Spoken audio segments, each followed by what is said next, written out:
Bonjour et bienvenue pour cette nouvelle review du 740 2025. Il s'agit de l'avion cargo sorti en janvier 2014 au prix de 120 € sur le Shop at Home. Le time aéronautique n'est pas courant dans la gamme technique, mais on sent ces dernières années un regain d'engouement des designers pour les avions, avec par exemple le petit 40 2020, l'hélicoptère 9396 ou l'hydravion 40 2040 qui sortira cet été. Le schéma de couleur de cet avion n'est lui non plus pas extrêmement courant dans les techniques. Cependant, le mélange du bleu et du blanc va merveiller cet avion, ses couleurs étant d'ailleurs souvent associées à l'aéronautique. Bref, venons-en au design en lui-même. La première chose qu'on voit de cet avion, c'est son nez, et je trouve très réussi. Il allie très bien le noir et le blanc avec des flex pour retranscrire la courbe de la verrière, le tout avec un montant central pour renforcer l'agressivité. On commence donc par une bonne impression. Le cockpit est d'ailleurs bien aménagé avec des sièges, des manches et des écrans. L'espace derrière le cockpit est bien conforme aux avions cargo, il n'y a rien, l'espace est rempli par des panels. Pour ce set, le boîtier à piles se situe à cet endroit, ce qui donne une bonne stabilité à l'avion. L'arrière du fuselage est beaucoup moins réjouissant, en effet il contient toute la mécanique, ce qui rend l'habillage beaucoup moins facile. Enfin, la dérive construite avec des poutres vient terminer l'avion par sa couleur bleue qui donne tout son caractère au set. Parlons à présent des proportions et des ailes. Comme vous pouvez voir ici, l'angle formé entre les ailes et le fuselage n'est pas assez prononcé. Mais en Lego, reproduire la réalité n'est pas toujours possible. Ici, pour rendre l'avion jouable, les ailes doivent être perpendiculaires au fuselage. Le designer a tout de même voulu se rapprocher de la réalité en inclinant un peu le bord d'attaque des ailes.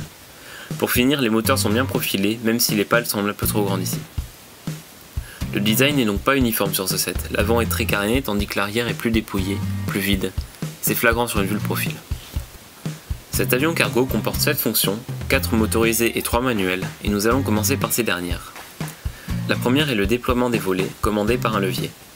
Les deux autres fonctions manuelles sont commandées par un levier agissant comme un joystick qui commande les ailerons et la gouverne de profondeur. Ces deux fonctions sont très démonstratives et très simples d'utilisation.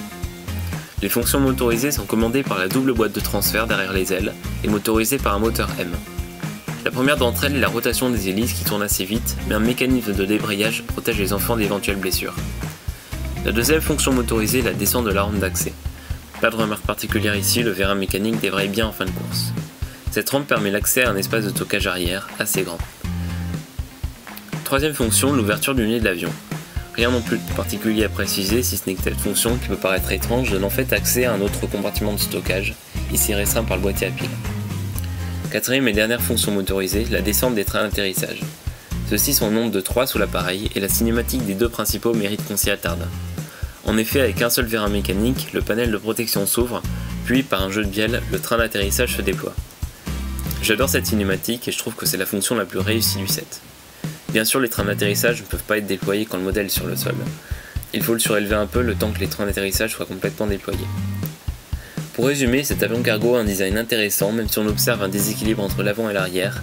Le mélange de fonctions manuelles et motorisées donne finalement une très bonne jouabilité tant le modèle est démonstratif.